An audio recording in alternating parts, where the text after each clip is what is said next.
Dans la nuit du 17 octobre 2015, Sacha Samsudeen, une femme de 27 ans très appréciée d'Orlando en Floride, est rentrée chez elle en toute sécurité après avoir passé la soirée avec ses amis. Quelques heures plus tard, la police l'a retrouvée morte dans son lit, sans aucun indice quant à l'auteur du meurtre. Les enquêteurs vont visionner les images des caméras de surveillance de l'immeuble pour tenter d'élucider le mystère de sa mort. Que s'est-il réellement passé la nuit du 17 octobre 2015? C'est ce que nous allons découvrir dans cette vidéo.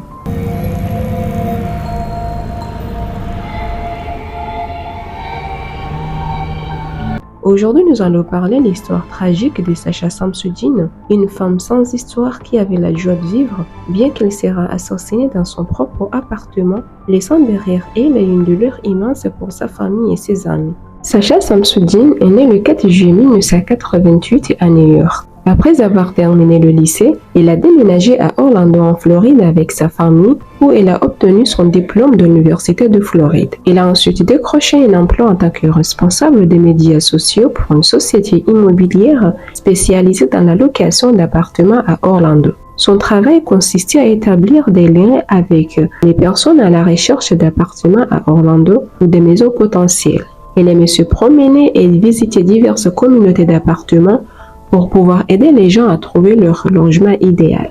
Elle était une femme souriante et tout ce que la connaissait la décrivait comme une femme amicale, extravertie avec un grand cœur. En 2015, Sacha a aménagé dans le quartier de divertissement du centre-ville d'Orlando, un bâtiment sécurisé et moderne avec des caméras de surveillance et un gardien de sécurité qui travaille 24 heures sur 24 et de codes numériques pour chaque appartement. Nous sommes le 16 octobre 2015, le dernier jour de la saison de football à Orlando.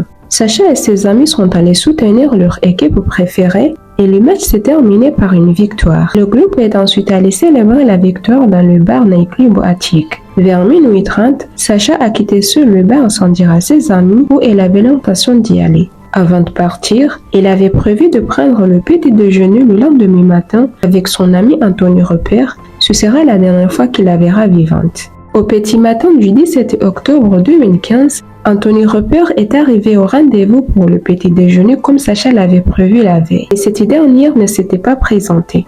Anthony l'a appelé et lui a également envoyé des messages. Sacha ne répond pas. Mais les heures passent, Sacha ne s'est toujours pas présentée. Anthony a essayé à nouveau de la contacter, toujours aucune réponse de Sacha Samsudeen. Cependant, Anthony va contacter deux amis proches de Sacha pour leur faire part de la situation. Et les deux amis vont essayer de contacter Sacha, toujours aucune réponse de Sacha Samsudeen. Anthony et les deux autres amis de Sacha ont décidé de se rendre dans son appartement. Ils vont ensuite monter jusqu'à son appartement, frapper à la porte, mais personne ne répond. C'est à ce moment-là que les trois amis vont décider d'appeler le 911. Vers 20h30, les policiers sont arrivés dans l'appartement de Sacha. À l'intérieur de l'appartement, aucun signe d'effraction, aucun signe de cambriolage. L'appartement était bien rangé. Les policiers vont faire le tour de celui-ci à la recherche de Sacha. Au même moment, un policier a aperçu que la porte de la chambre de Sacha est légèrement ouverte. Et dès qu'il est entré dans la chambre, il va découvrir le corps sans vie de Sacha Samsudeen allongé dans son lit. Il était évident que les enquêteurs ont immédiatement compris qu'ils étaient face à un homicide. La police scientifique qui va rapidement arriver sur place et commencer à inspecter l'appartement de Sacha à la recherche d'ADN et d'empreintes digitales. Et à sa grande surprise, il trouve des indices. Malgré tous ses efforts pour éliminer complètement les preuves, quelqu'un a laissé des preuves dans l'appartement de Sacha. Des empreintes du doigt qui ne correspondent pas à Sacha ont été trouvées sous le couvercle du siège des toilettes. Et des empreintes de chaussures ont été trouvées près du lit de Sacha. Un élément crucial que la police a remarqué lorsqu'ils sont entrés à l'intérieur de l'appartement, ça sent une forte odeur de javel. Une odeur de produit de nettoyage comme si quelqu'un a fait le ménage. Probablement que le meurtrier aurait pu essayer d'effacer les preuves. Lorsqu'un médecin légiste a retiré la couverture pour analyser le corps de Sacha Samsudeen, il a constaté que la chemise et son soutien-gorge avaient été déchirés. Son pantalon et ses sous-vêtements avaient disparu. Elle avait des marques et des contusions autour de son cou. Le médecin légiste a trouvé des preuves d'un traumatisme contondant à la tête de Sacha et de contusions sur le haut du corps comme elle avait reçu des coups de poing à plusieurs reprises. Des blessures défensives sur ses bras et d'autres contusions. Un prélèvement de son cou et de sa poitrine ont révélé un ADN étranger. L'autopsie a confirmé que Sacha est morte d'asphyxie causée par une strangulation manuelle. Les enquêteurs ont commencé à penser que le meurtrier habite dans l'immeuble ou peut-être c'est quelqu'un qui a passé la nuit avec Sacha Samsudeen. La police commence leur enquête. Ils commencent tout d'abord à interroger Anthony Ropé, c'est lui que Sacha avait prévu de prendre le petit déjeuner le lendemain du drame. Ce dernier a déclaré aux enquêteurs qu'il était avec Sacha au bar Attic le 17 octobre. Vers minuit 30, elle a quitté le bar pour rentrer chez elle. Les détectives ont confirmé son récit et il va être écarté sur la liste des suspects. L'accès aux images de vidéosurveillance dans le bâtiment où Sacha vivait au moment de sa mort n'était pas encore disponible. Entre-temps, la police s'est entretenue avec Stéphane Duxibori, le garde de sécurité qui était en service la nuit du meurtre. Ce dernier a déclaré aux enquêteurs qu'il avait vu Sacha cette nuit-là accompagnée avec deux autres femmes à l'entrée du bâtiment, mais Sacha n'avait ni pièce d'identité ni carte clé et qu'elle ne se souvenait plus de son code, peut-être parce qu'elle était en état ivre. Il ne pouvait donc pas lui accorder l'accès d'entrée dans le bâtiment. Stéphane continue son récit qu'à ce moment-là, Sacha leur a demandé de l'accompagner à sa voiture parce qu'elle avait laissé ses clés dans la voiture. Mais avant d'arriver, elle s'est souvenue du code. Ils vont ensuite retourner dans l'immeuble et Sacha aurait essayé le code de sécurité. Malheureusement, ça n'a pas fonctionné. Il déclara qu'au même moment, un homme qui ne l'a jamais vu dans l'immeuble s'est introduit sur place accompagné de la victime et c'est la dernière fois qu'il a vu Sacha en vie. Les enquêteurs vont devoir retrouver l'homme en question et les deux femmes qui ont ramené Sacha à sa résidence cette nuit-là. Les témoins sont Julia Goff et sa colocataire Haley. Les deux femmes déclarent aux enquêteurs qu'elles étaient dans un Uber cette nuit-là lorsqu'elles sont arrêtées après avoir vu Sacha marchant seul dans la rue en état ivre. Inquiets pour sa sécurité, elles ont proposé de partager leur Uber avec elle pour s'assurer qu'elle rentre chez elle en toute sécurité. Lorsqu'ils sont arrivés dans l'immeuble de Sacha, Sacha essaie d'utiliser le code d'entrée dans le bâtiment, mais il a dû oublier le code. Peu de temps après, l'agent de sécurité du bâtiment, un homme qui s'appelle Stéphane Duxibori, s'est approché d'elle. Et les deux femmes vont essayer d'expliquer la situation difficile de Sacha, mais Stéphane leur a dit qu'il ne pouvait pas laisser personne entrer sans pièce d'identité ou preuve qu'elle réside dans l'immeuble. Un homme qui réside dans le bâtiment a ouvert la porte extérieure et a permis à Sacha d'y entrer. Après que Sacha ait eu accès d'entrer dans l'immeuble, les deux femmes sont parties, affirmant que Sacha aurait dû être en sécurité avec Stéphane Duxibori. L'homme que Stéphane a déclaré que Sacha l'a suivi cette nuit-là a été innocenté grâce à un prélèvement ADN. Son ADN ne correspond pas à celui prélevé sur la scène du crime. Après les témoignages de Julia et Haley, les policiers se concentrent sur les images de vidéosurveillance de l'immeuble. Ils vont remarquer que la nuit du 17 octobre, à 1h46 du matin, Sacha passe ses dernières heures sur terre à errer dans les étages et les escaliers du bâtiment, accompagné par Stéphane Duxibori.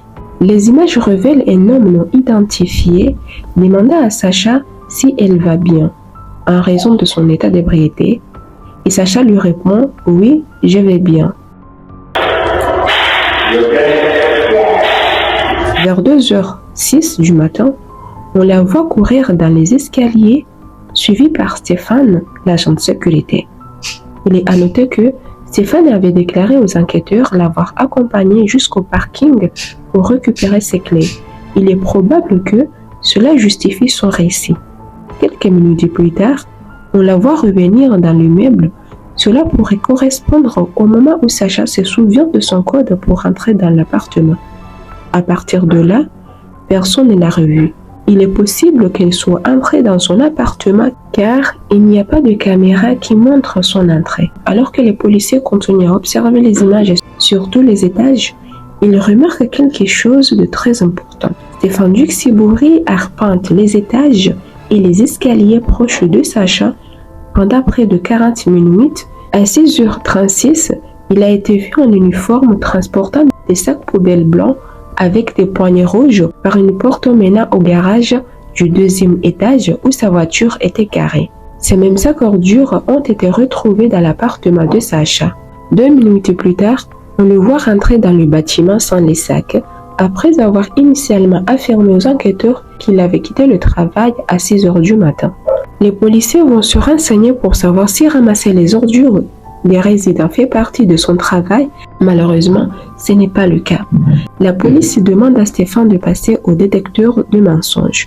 Il accepte un test polygraphique qui va révéler que Stéphane a menti aux enquêteurs sur le meurtre de Sacha Samsudeen. Lorsqu'on lui demande s'il était présent dans l'appartement de Sacha au moment de sa mort, Stéphane répond « Non, ce n'était pas moi, je ne l'ai pas étranglé ». Pourtant, personne d'autre que la police scientifique et les enquêteurs ne savaient que Sacha était morte par strangulation. Le 25 octobre, soit 9 jours après le meurtre de Sacha Samsudeen, les enquêteurs ont obtenu un mandat de perquisition pour sa résidence et son téléphone portable. Ils ont découvert que Stéphane avait utilisé son téléphone le 17 octobre vers 5 heures du matin pour rechercher des informations sur la manière de remplacer une serrure numérique similaire à celle de l'appartement de Sacha, ainsi que sur la façon d'effacer des empreintes digitales sur des serrures et des poignées de porte. De plus, l'ADN retrouvé sur le corps de la victime correspondait à celui de Stéphane Duxibori et les empreintes de chaussures trouvées dans l'appartement étaient identiques à celles des bottes que Stéphane portait ce jour-là. Ces empreintes correspondaient également à celles retrouvées sur le rebord des toilettes de Sacha. Malgré toutes ces preuves accablantes, Stéphane Duxibori persiste à mentir en affirmant n'avoir jamais pénétré dans l'appartement de Sacha. Le 30 octobre 2015, Stéphane Duxibori a été arrêté et est accusé de meurtre au premier degré, de tentative d'agression sexuelle et de cambriolage. Lors du procès, ses avocats vont tenter de prouver son innocence en suggérant qu'une autre personne a commis le crime. Il semble également vouloir mettre en avant le fait que Sacha aurait eu une relation sexuelle consentie avec Stéphane cette nuit-là, montrant ainsi que le meurtre a été commis par quelqu'un d'autre après le départ de Stéphane. Cependant, le procureur ne semble pas convaincu par ces déclarations. Après un procès de 6 jours, Stéphane Duxibori a été reconnu coupable de toutes les accusations le 21 novembre 2017. Il a été condamné à 2 peines d'emprisonnement à perpétuité sans libération conditionnelle pour le meurtre au premier degré de Sacha Samsudeen ainsi qu'à 15 ans supplémentaires pour cambriolage. Les parents de Sacha Samsudeen ont intenté une action en justice contre la société de sécurité qui avait embauché Stéphane Duxibori ainsi que contre le fabricant du système de code numérique permettant aux résidents d'entrer dans l'immeuble et dans les appartements. Pour eux, si ce fameux code n'avait pas existé, leur fils serait peut-être encore en vie. Le procès a souligné le manque de caméras de surveillance dans les couloirs des parties communes comme une négligence ayant permis à Stéphane d'entrer dans l'appartement de Sacha Samsudeen sans être détecté ni entravé. Le protecteur de Sacha est devenu le prédateur. Merci d'avoir regardé cette vidéo. N'oubliez pas de liker, de vous abonner et d'activer la cloche pour ne pas manquer de prochaines histoires fascinantes comme celle-ci. À très bientôt pour une nouvelle histoire.